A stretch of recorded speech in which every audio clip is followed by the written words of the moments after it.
Hello बच्चों, कैसे हो आप सभी। मेरा नाम है गणेश कुमार। मैं आपको पढ़ाने वाला हूँ विज्ञान। हमारा चैप्टर रहेगा फर्स्ट, रासायनिक अभिक्रियाएं और समीकरण।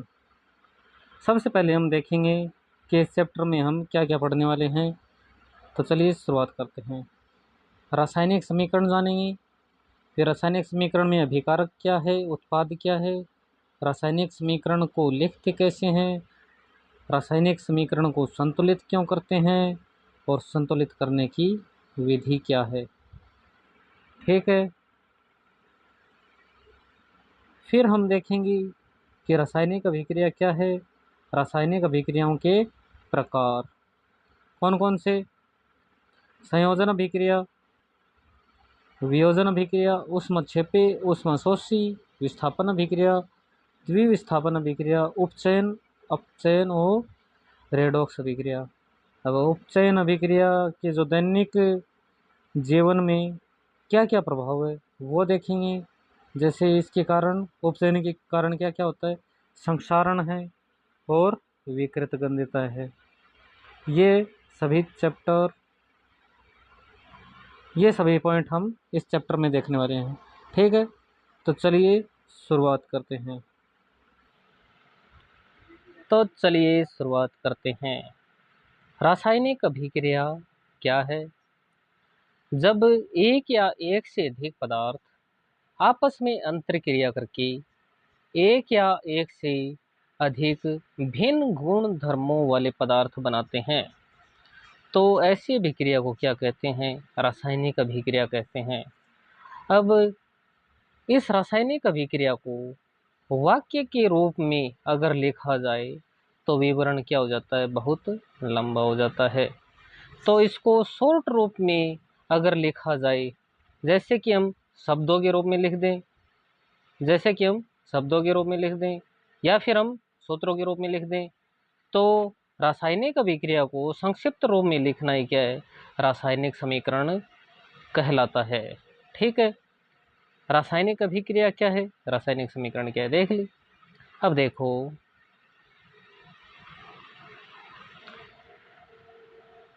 शब्द समीकरण और सूत्र समीकरण।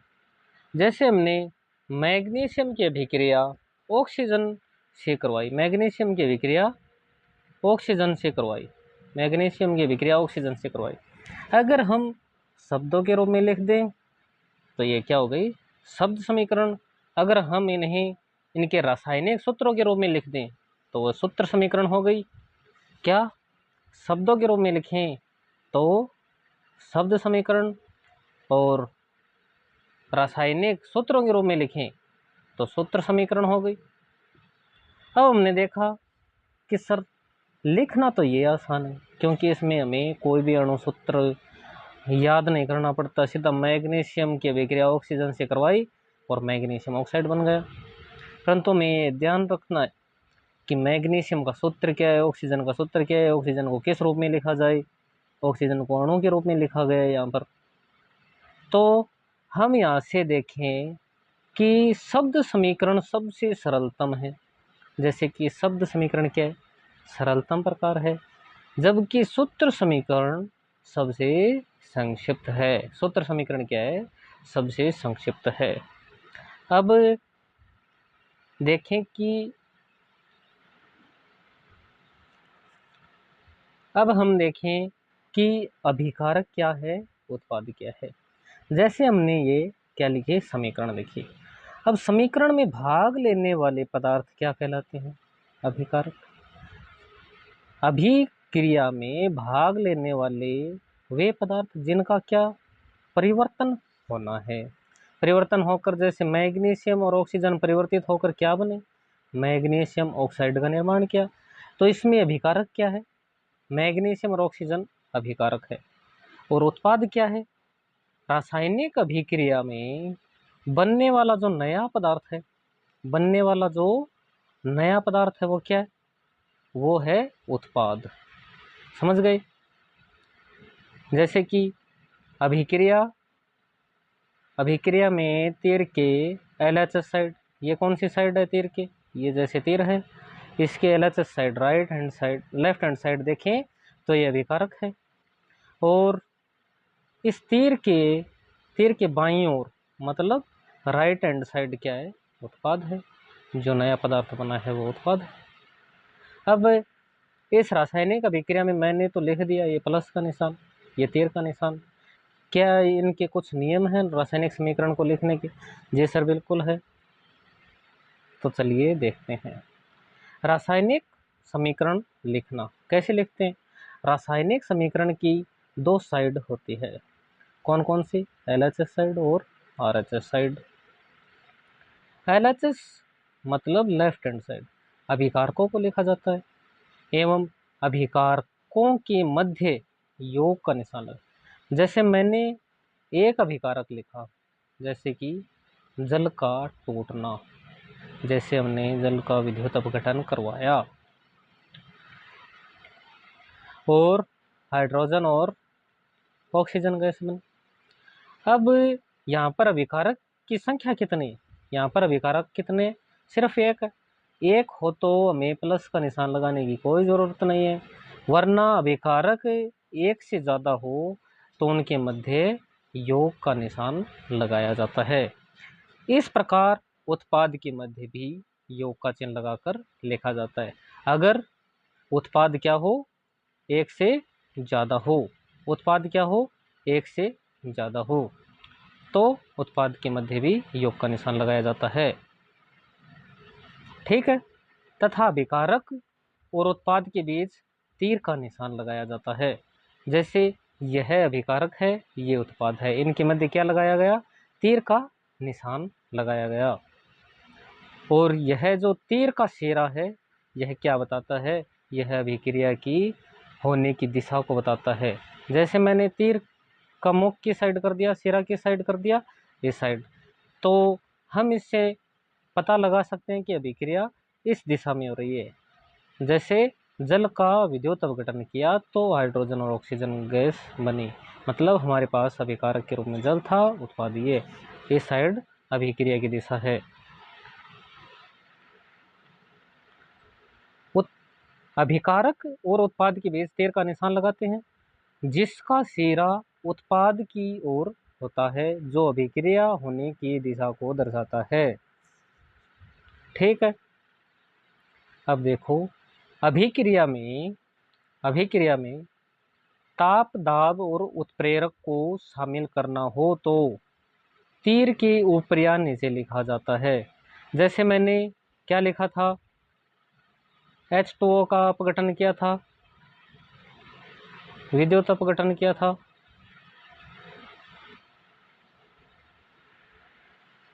क्या बना? हाइड्रोजन गैस और ऑक्सीजन गैस। तो मुझे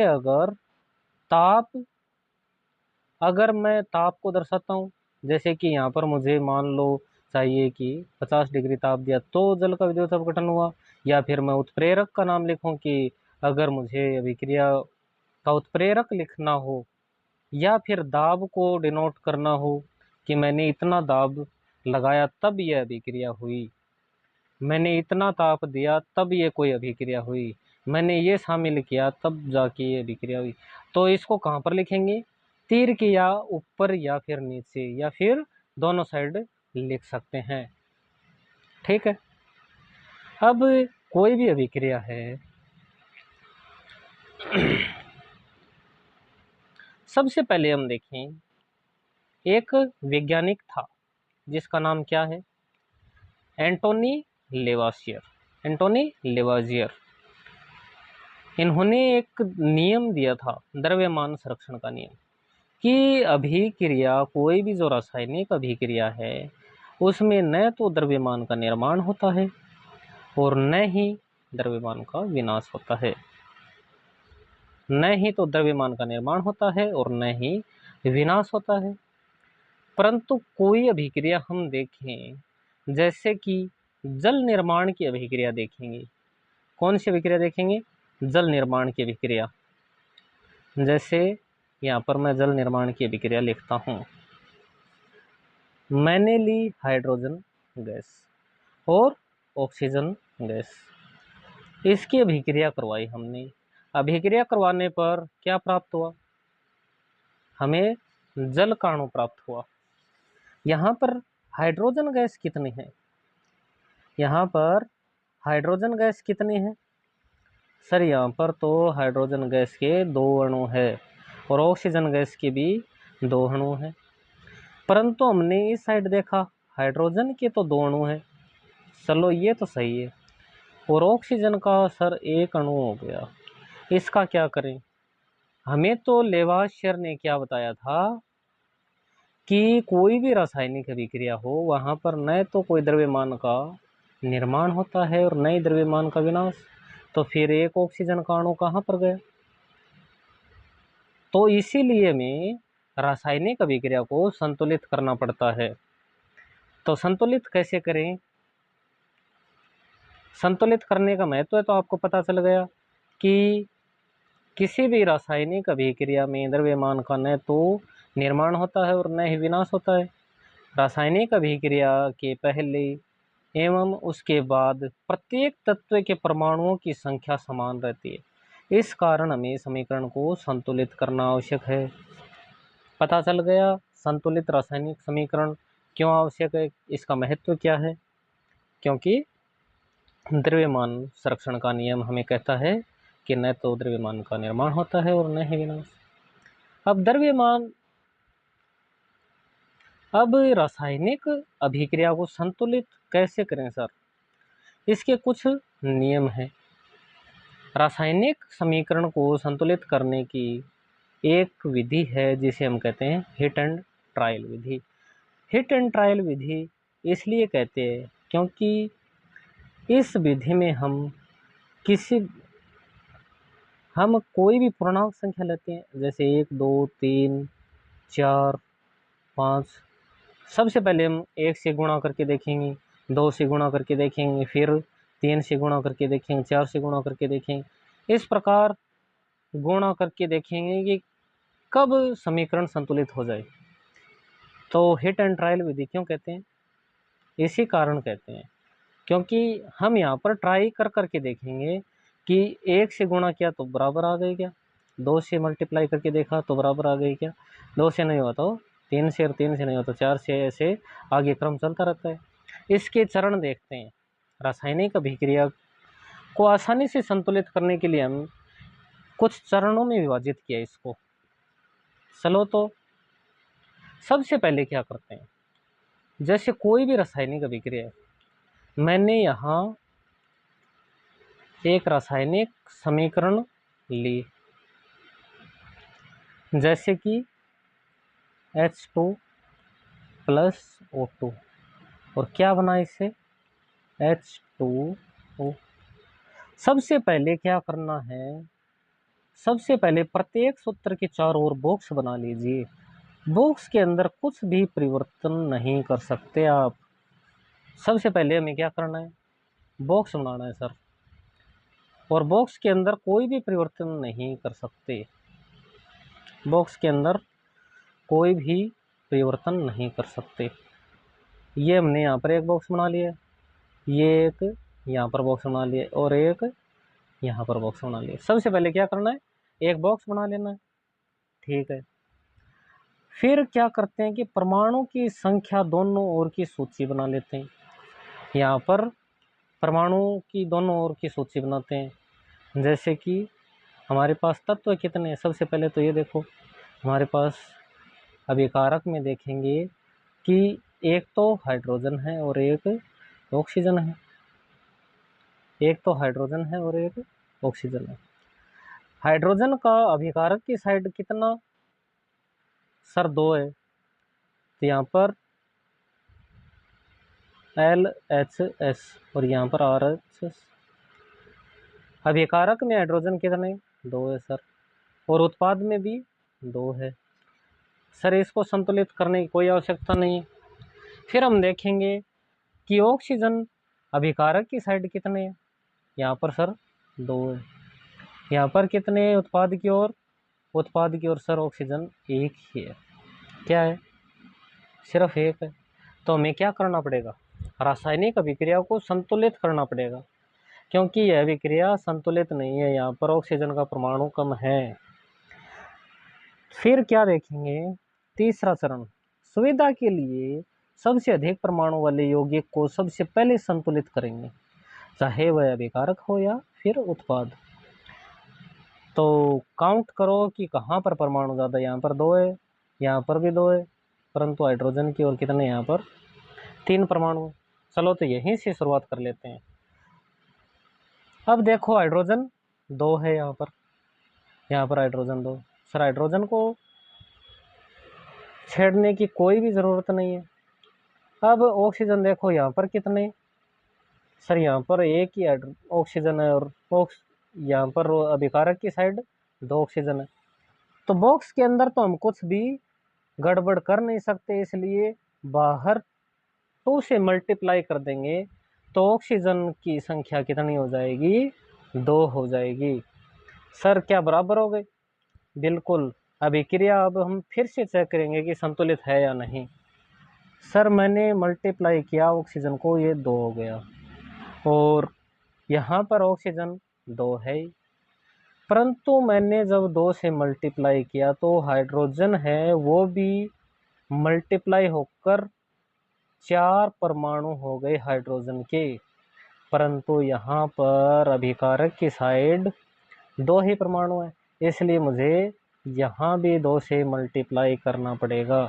अभिकारक की साइड भी क्या करना पड़ेगा, 2 से मल्टीप्लाई करना पड़ेगा।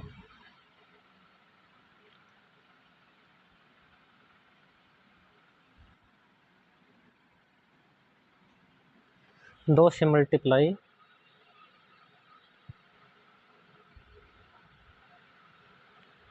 करना पड़ेगा, ठीक है। तो अभिक्रिया क्या हो गई, संतुलित हो गई। अब देखेंगे, अब इसी प्रकार से अन्य तत्वों को चुन लेंगे और उसको संतुलित करेंगे। यह प्रक्रिया तब तक चलती रहेगी जब तक कि सभी तत्वों को संतुलित नहीं कर लेते। यह प्रक्रिया कब तक चलेगी, जब तक सभी तत्व संतुलित नहीं कर लेते हैं। अंत में संतुलित समीकरण की जांच के लिए हम दोनों ओर तत्व के परमाणुओं की संख्या का परिकलन करेंगे। अब लास्ट में क्या करना है, दोनों ओर देखना है कि बराबर है या नहीं। फिर अंत में क्या करेंगे, भौतिक अवस्थाओं के संकेत लिखेंगे। हम रासायनिक अभिक्रिया को सूत्रों के रूप में लिखते हैं तो हमें ऐसे पता नहीं होता कि हम इनको गैसीय रूप में ले रहे हैं या फिर ठोस के रूप में ले रहे हैं, या फिर जैसे कि मैंने जल निर्माण की अभिक्रिया लिखी, क्या लिखी, जल निर्माण की अभिक्रिया लिखी, हाइड्रोजन गैस और ऑक्सीजन गैस, क्या बना, जल बना। अब मैंने ऐसे तो लिख दिया कि जल बना, परंतु बर्फ का अणुसूत्र क्या है, वो भी तो H2O ही है। तो इसीलिए हमें क्या करना पड़ता है कि यहाँ पर कोष्टक में इनकी अवस्थाओं को लिखते हैं। क्या लिखते हैं, इनकी अवस्थाओं को लिखते हैं। जैसे कि अगर जल बना है तो ये द्रव है तो इसको लिक्विड L से डिनोट करेंगे, अगर गैसीय रूप लिया है तो इसको G से डिनोट करेंगे, और हाइड्रोजन में क्या है, गैस के रूप में। अगर कोई जलीय हो, जैसे कोई विलयन हो जो जल में घुला विलयन हो, कोई भी पदार्थ हो जो जलीय हो, उसको हम AQ के रूप में लिखेंगे, ठीक है।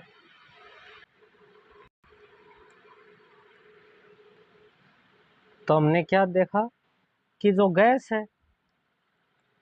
है उसको G से डिनोट करें, और जो जलीय पदार्थ है, कोई भी जलीय यौगिक हो सकता है, कुछ भी हो सकता है जलीय, उसको हम AQ डिनोट करेंगे, और द्रव को L से और ठोस को S से डिनोट करेंगे, सॉलिड, ठीक है।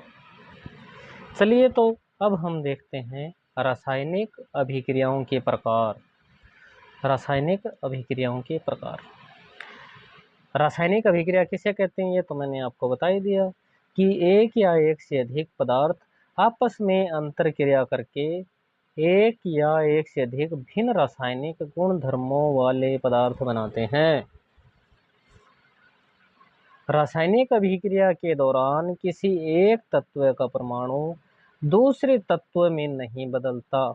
जैसे कि हाइड्रोजन है तो वो हाइड्रोजन ही रहेगा, वो ऑक्सीजन में चेंज नहीं होगा, वो ऑक्सीजन तो नहीं बनेगा। सिर्फ यहाँ पर क्या होता है कि ये आपस में बंध बना सकते हैं, बंध तोड़ सकते हैं और कुछ नया पदार्थ बना सकते हैं। यहाँ पर न तो अभिक्रिया में कोई बाहर से परमाणु आता है, न ही कोई आपस में बदलता है। सिर्फ क्या करते हैं, आपस में आबंध के टूटने और जुड़ने से नया उत्पाद बनता है। आपस में देखो, रासायनिक अभिक्रिया के दौरान किसी एक तत्व का परमाणु न तो दूसरे तत्व में बदलता है, न ही कोई परमाणु मिश्रण से बाहर जाता है और न ही बाहर से मिश्रण में आता है। वास्तव में तो क्या होता है कि कोई भी रासायनिक अभिक्रिया में नए पदार्थों का निर्माण परमाणुओं के आपसी आबंध के टूटने से या फिर जोड़ने से होता है। जो उत्पाद का निर्माण हुआ है वह आपस में या तो अभिकारकों के बीच आबंध बनता है या फिर टूटता है, जिसके कारण नए पदार्थ बनते हैं। चलो तो रासायनिक अभिक्रियाओं के प्रकार देख लेते हैं। सबसे पहले देखेंगे संयोजन अभिक्रिया। सबसे पहले क्या देखेंगे, संयोजन अभिक्रिया।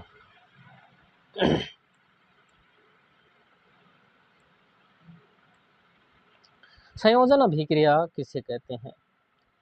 सबसे पहले आप देखो कि संयोजन के नाम में ही देख लो, योजन, संयोजन, जोड़ना ऐसी अभिक्रिया जिसमें दो या दो से अधिक अभिकारक मिलकर एकल उत्पाद का निर्माण करते हैं, उसे संयोजन अभिक्रिया कहते हैं।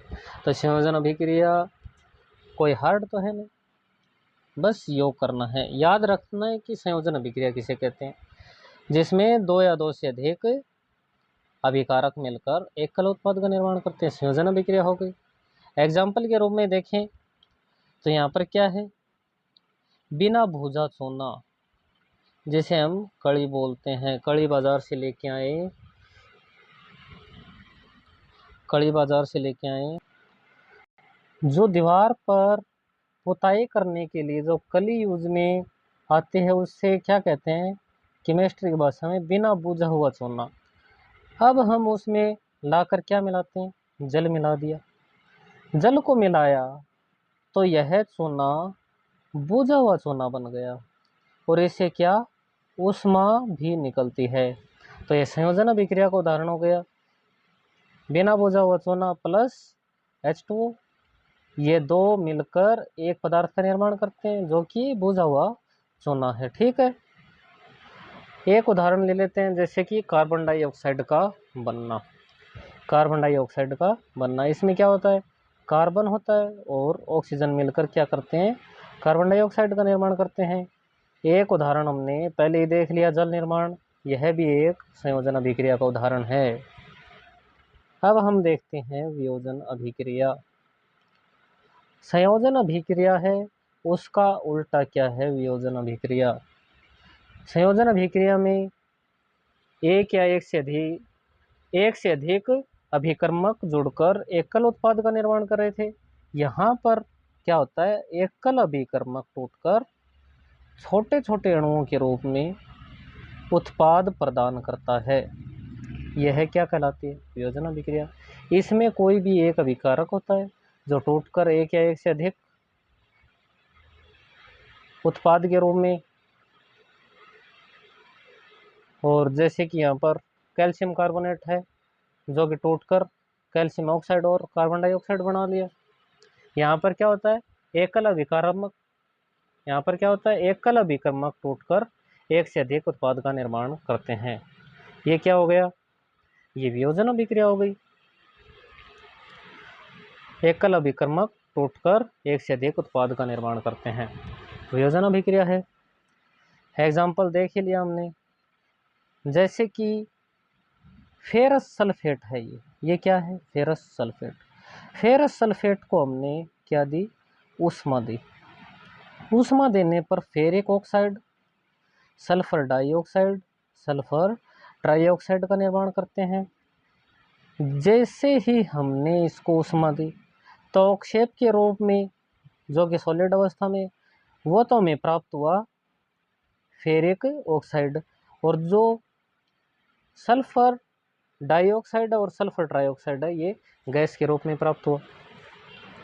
इसी प्रकार कैल्शियम कार्बोनेट, कैल्शियम कार्बोनेट को हमने ऊष्मा दी, ऊष्मा देने पर क्या प्राप्त हुआ, यह कैल्शियम ऑक्साइड और कार्बन डाइऑक्साइड में टूट जाता है। ठीक है, और अन्य एग्जांपल देखते हैं, जैसे लेड नाइट्रेट है, सिल्वर क्लोराइड है और सिल्वर ब्रोमाइड है। आपने देखा कि यहाँ पर सभी में हम कुछ न कुछ, कहीं पर ऊष्मा दे रहे हैं, कहीं पर सूर्य प्रकाश के रूप में ऊष्मा दे रहे हैं। वियोजन अभिक्रिया में ऐसा क्यों होता है? किसी भी पदार्थ के बीच जो बल होता है, आकर्षण बल होता है, उनके अणुओं को तोड़ने के लिए हमें ऊष्मा की आवश्यकता होती ही होती है। इसीलिए अपघटन अभिक्रिया में किसी न किसी रूप में हमें क्या देनी पड़ती है, ऊष्मा देनी पड़ती है, तभी यह एक या एक से दो या दो से अधिक पदार्थों में टूटता है। ठीक है, जैसे कि सिल्वर लेड नाइट्रेट का टूटना है, लेड ऑक्साइड और लेड नाइट्रोजन डाइऑक्साइड और ऑक्सीजन में टूट जाता है। हमने सिल्वर क्लोराइड को जब सूर्य के प्रकाश में रखा, जब हमने सिल्वर क्लोराइड को सूर्य प्रकाश में रखा तो ये सिल्वर अलग हो गया और इसमें क्लोरीन गैस अलग हो गई। सिल्वर ब्रोमाइड भी ऐसे ही है। सिल्वर ब्रोमाइड को अगर आप सूर्य के प्रकाश में रखोगे तो सिल्वर अलग हो जाता है और ब्रोमाइड, ब्रोमीन गैस अलग हो जाती है। अगर यहाँ पर ब्रोमाइड बोलते हैं, यहाँ पर ब्रोमीन, क्यों? क्योंकि यहाँ पर यह आयनों के रूप में होता है और जब यह अलग होता है तो एक गैस के रूप में होती है। ब्रोमाइड आयन के रूप में बोलेंगे तो ब्रोमाइड, और अलग से ब्रोमीन गैस के रूप में बोलते हैं। ठीक है, यहाँ पर हमने पीछे क्या देखा था, रासायनिक अभिक्रिया को संतुलित करना सीखा था। देखो यहाँ पर भी हमने क्या कर रखा है, यहाँ पर 2 लगा रखा है, यहाँ पर भी 2 लगा रखा है, यहाँ पर। अब संतुलित करने के लिए हमने क्या क्या देखा था, चलो एक बार फिर से देख लेते हैं कि संतुलित कैसे करना है रासायनिक समीकरण को। सबसे पहले बॉक्स बनाना है। क्या बनाना है? बॉक्स के अंदर आप कुछ भी नहीं कर सकते।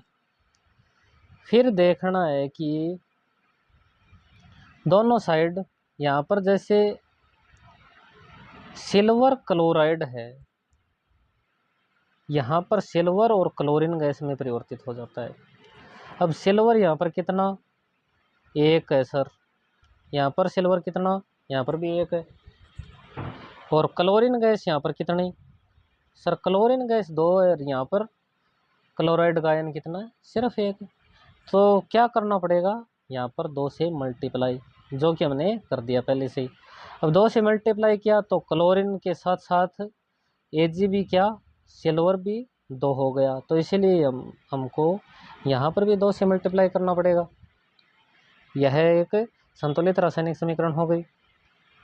इसी प्रकार एक और उदाहरण ले लेते हैं। जैसे यहाँ पर क्या है, सिल्वर ब्रोमाइड है। क्या है? Silver bromide. सिल्वर ब्रोमाइड का सूत्र पता ही है आपको, AgBr होता है। AgBr होता है।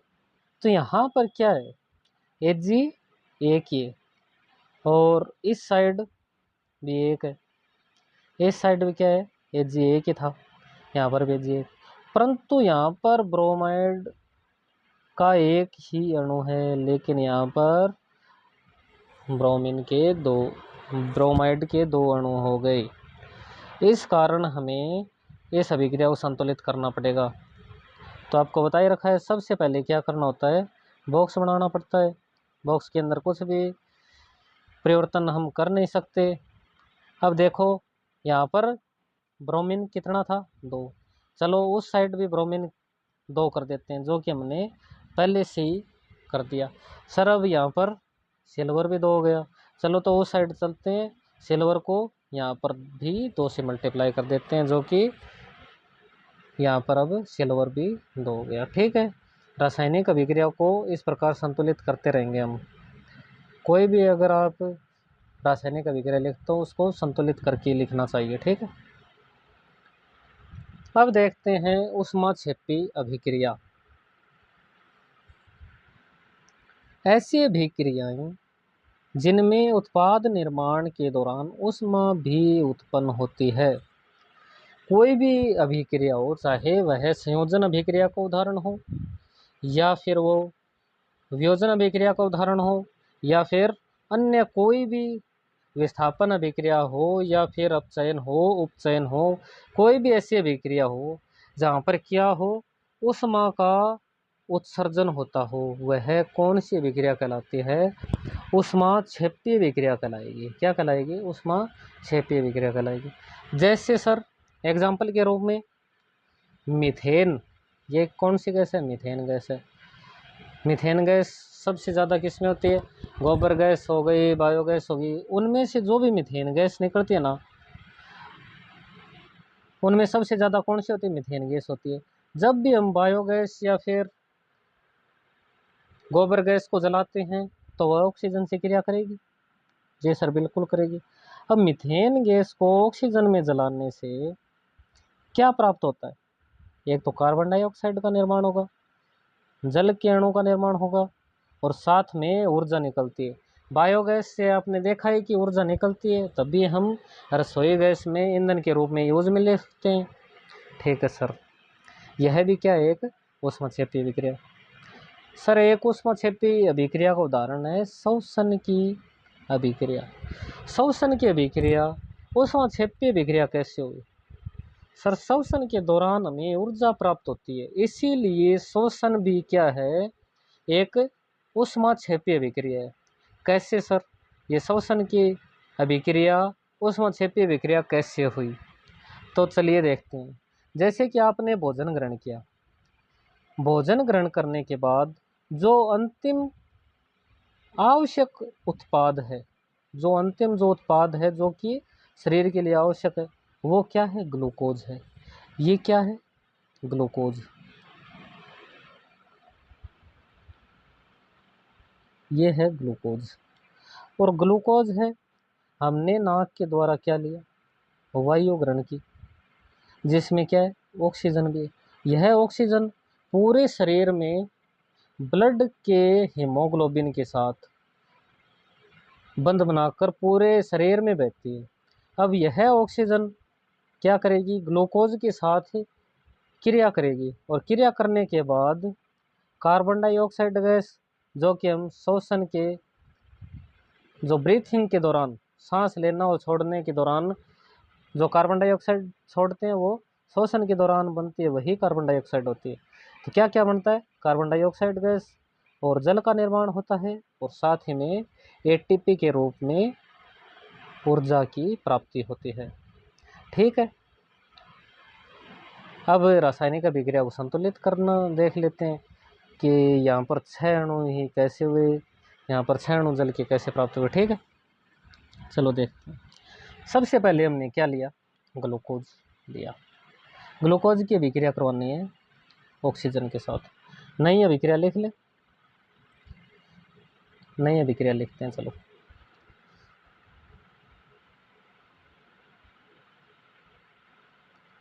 यहाँ पर नई अभिक्रिया लिखते हैं।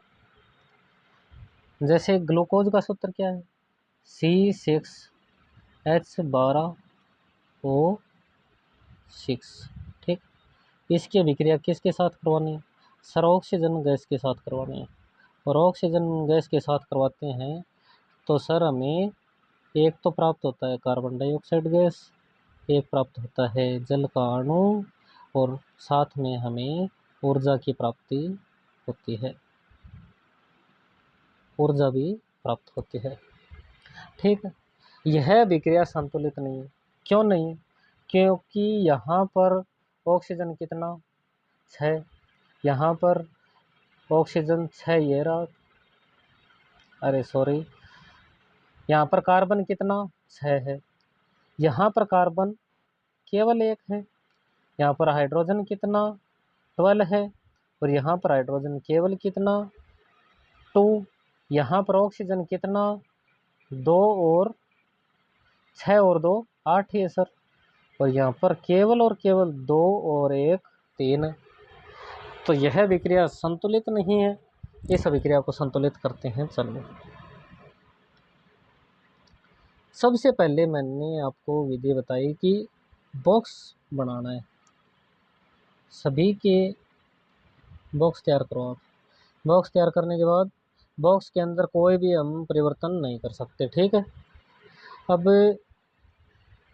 फिर 2 नंबर नियम हमने देखा कि जहाँ पर सबसे अधिक परमाणु है वहाँ से शुरुआत करें तो समीकरण को संतुलित करना आसान है।